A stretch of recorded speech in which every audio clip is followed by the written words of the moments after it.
కొంతమందికి వాళ్ళ భవిష్యత్తును కూర్చున్న దిగులు అయితే కొంతమందికి వాళ్ళ పిల్లల భవిష్యత్తును కూర్చున్న దిగులు. ఇప్పటికి ఇంత అయిపోయింది మా బతుకు, ఇంకా భవిష్యత్తులో ఇంకెంత దారుణంగా పోతుందో అని కొంతమంది దిగులు పడతారు. మీకు ఒక్క మాట చెప్తా, దేవుడు మనం పుట్టక ముందే నియమింపబడిన దినములలో ఒక్కటైనా ఇంకా జరగక ముందే మన దినములన్నీ గ్రంథములో రాసి పెట్టాడు, లిఖితం చేశాడు. అది 139వ కీర్తనలో ఉంది.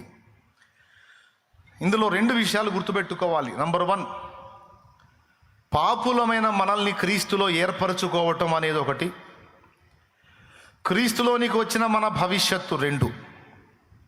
మళ్ళీ ఒకసారి చెబుతాం, మీకు మళ్ళీ ఒక పట్టాన్ని అర్థం కాకపోవచ్చు. పాపులమైన మనం రక్షణ పొందటానికి క్రీస్తునందు మనల్ని ఏర్పరచుకొనుట అనేది ఒకటి, క్రీస్తులో ఏర్పరచబడిన మన భవిష్యత్తు, భౌతిక మరియు ఆత్మీయ భవిష్యత్తు. అర్థం కాకపోవచ్చు, ఇంకోసారి చెబుతా.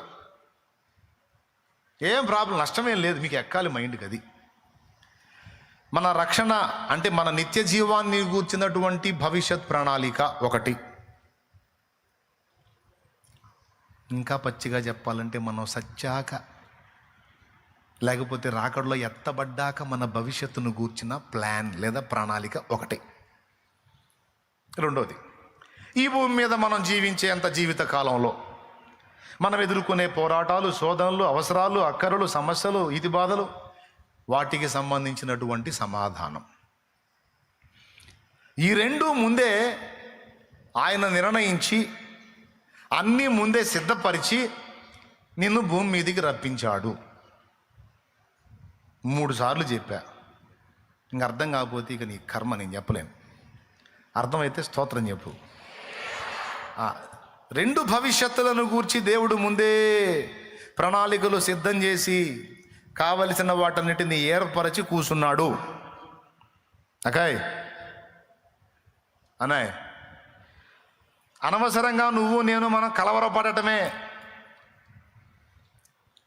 ఏది, నువ్వు ఏ సమస్యను ఎదుర్కొంటున్నా సరే మనం పడే కలవరాలన్నీ అనవసరమే. ఎందుకంటే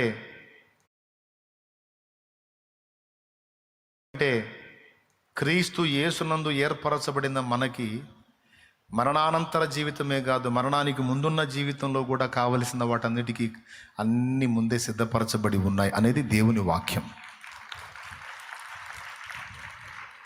ఇప్పుడు ఉదాహరణకి దావీదు పుట్టకముందే దావీదుకి ఇశ్రాయేలు సింహాసనాన్ని సిద్ధం చేశాడు. తెలుసా మీకు? సౌలు రాజు పరిపాలన మొదలుపెట్టి 2వ సంవత్సరంలోనే సమూయేలు చెప్పాడు, దేవుడు తన చిత్తానుసారమైన మనస్సు గల యొక్కని కనుగొన్నాడని. అప్పటికి దావీదు పుట్టలేదు.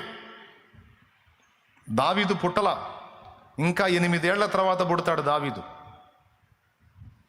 పుట్టి పెద్దవాడు కావాలి. మొత్తం సౌలు ఇశ్రాయేలు నేలిన కాలం 40 సంవత్సరాలు. మొత్తం సౌలు ఇశ్రాయేలు నేలిన కాలం 40 సంవత్సరాలు. దావీదు రాజైనప్పుడు 30 ఏళ్ల ఈడు గలవాడు. దావీదు రాజైనప్పుడు అంటే దావీదు పుట్టక ముందే 10 ఏళ్లకు ముందే సౌలు రాజు. ఏమైనా అర్థమైందని నేను చెప్పింది? దావీదు అనేవాడు పుట్టక ముందు 10 ఏళ్లకు ముందే సౌలు రాజు. అర్థమైందా? సౌలు రాజు అయిన తర్వాత ఇంచుమించు 10 ఏళ్లకు పుట్టాడు దావీదు. కానీ దావీదుని ఎప్పుడు ఏర్పరచుకున్నానన్నాడు సమూయేలుతో? సౌలు 2వ సంవత్సరం పరిపాలనలో ఉన్నప్పుడు చెప్పాడు. అంటే ఇంకా దావీదు పుట్టల, కడుపును కూడా పడలా. ఇది జరిగిన 8 ఏళ్లకు పడతాడు కడుపులో. అంటే దావీదు అనేవాడు ఇంకా భూమి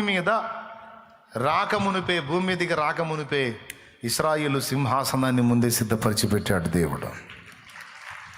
ఏమైనా అర్థమైందని నేను చెప్పింది? మరి ఇప్పుడు నువ్వు ఏ దేవుడిని ఆరాధిస్తున్నావు?